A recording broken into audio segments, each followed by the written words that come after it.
18 months after ordering another 30,000 American troops into Afghanistan, President Barack Obama now has to decide how many to start bringing home. The drawdown will begin next month. On a visit to Afghanistan this week, Defense Secretary Robert Gates hailed the progress coalition forces have made against the insurgency. So I leave Afghanistan today with the belief that if we keep this momentum up, we will deliver a decisive blow to the enemy and turn the corner in this conflict. But throughout his trip, Gates stressed the initial drawdown must be modest, worrying any big cuts will stop that momentum. But my view is we've got to keep the pressure on. We're not quite there yet. The president has said the cuts will be significant.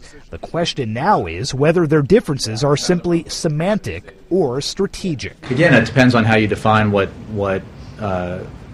modest is or significant is. The president, it will be a real drawdown, but it will depend on the conditions on the ground, which he relies on his commanders to inform him about. His top commander in Afghanistan, General David Petraeus, will make recommendations in the next few weeks, and the guessing game is full on. If, for example, 2 brigade combat teams, about 7,000 troops, are brought home.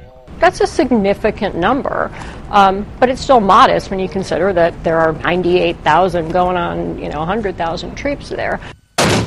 But the overall number won't be as important as the role those troops play and where. The question being, what parts of Afghanistan would they be drawn from, and how many of them would be real frontline combat troops, and how many would be more support troops. Either way, there's pressure from Capitol Hill to make significant cuts now, especially with Osama bin Laden out of the picture.